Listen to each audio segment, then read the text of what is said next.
Telangana assembly ముట్టడికి వెళ్లిన BJP రాష్ట్ర అధ్యక్షులు రామచంద్రరావును పోలీసులు అడ్డుకున్నారు. ఆటోలో అసెంబ్లీ వరకు రాగానే అడ్డుకున్న పోలీసులు రామచంద్రరావును అరెస్ట్ చేసి స్టేషన్కు తరలించారు. 6 గ్యారంటీలను అమలు చేయాలని డిమాండ్ చేస్తూ బీజేపీ ఇచ్చిన ముట్టడి పిలుపు ఉద్రిక్తంగా మారింది.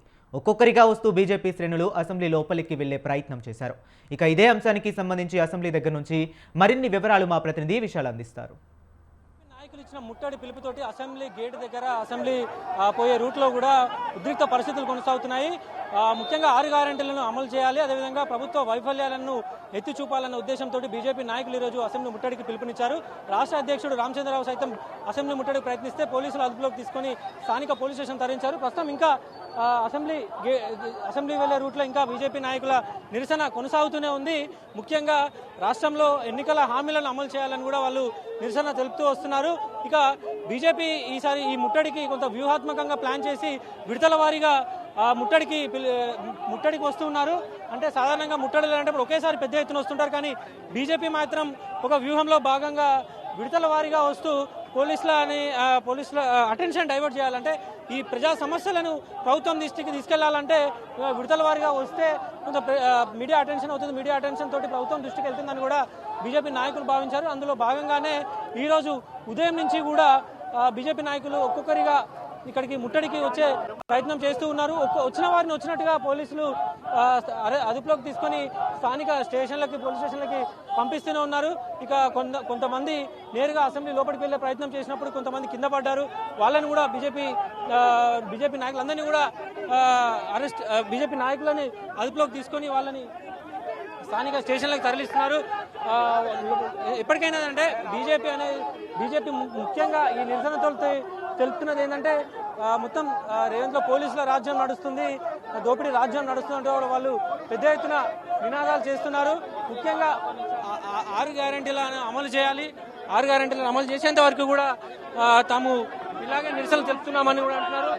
రేవంత్ రెడ్డి చేస్తున్నటువంటి అక్రమాల పైన భారతీయ జనతా పార్టీ పోరాటం చేస్తా ఉంటే మమ్మల్ని అక్రమంగా అరెస్ట్ చేయించే ప్రయత్నం రేవంత్ రెడ్డి చేస్తా ఉన్నారు. ఖబర్దార్ రేవంత్ రెడ్డి, నిన్ను నీ యొక్క పార్టీని భూస్థాపితం చేయడానికి భారతీయ జనతా పార్టీ మొదట్లో ఉండాలని చెప్పి ముఖ్యంగా తాము నిరసన తెలిపే హక్కు ప్రతి ఒక్కరికి ఉంటుంది. ఆ నిరసన తెలిపే హక్కులో భాగంగానే తాము అసెంబ్లీ ముట్టడికి పిలుపునిచ్చాము. అయితే పోలీసులు మాత్రం వచ్చిన వారిని వచ్చినట్టుగా అరెస్టు చేసి ఒక నిర్బంధ పాలన గురి చేస్తున్నారని కూడా బీజేపీ నాయకులు చెప్తున్నారు.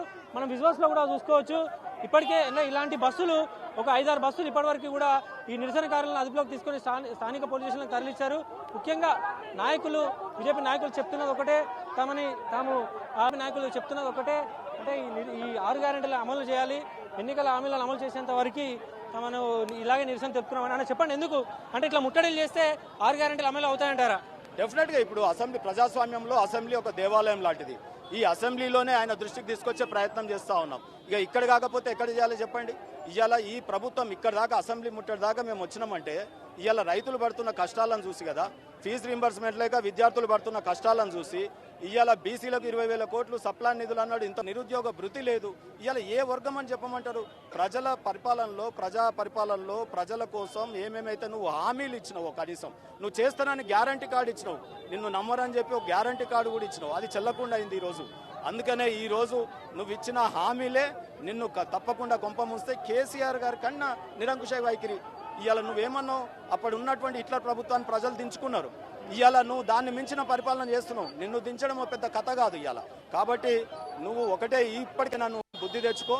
ఇవాళ బీజేపీ పార్టీ మీదికెళ్ళి కేంద్రం సహకరించకపోతే నీ ప్రభుత్వమే నడవదు.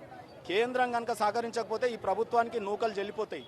ఇవాళ అప్పుల పాలైనటువంటి దాన్ని రీషెడ్యూల్ చేయడం కానీ, ఇవాళ ఫామ్ ఆయిల్ నిన్న పోయి ఘనంగా చెప్పుకున్నావు. అది ఎవరిస్తున్నటువంటి తోట? మీ తాత సర్కార్ కాదు కదా, నీ రాహుల్ గాంధీ మీ తాతలు ఇచ్చినటువంటి పార్టీ కాదు కదా. ఈరోజు ఆ ఫామ్ ఆయిల్ తోటలు అనేది 90% ఇవాళ మొత్తం కూడా కేంద్రమే భరిస్తూ ఉంది. నీకు పంట నష్టం జరిగితే కూడా 100% కేంద్రమే ముందుకు చేస్తూ ఉన్నది.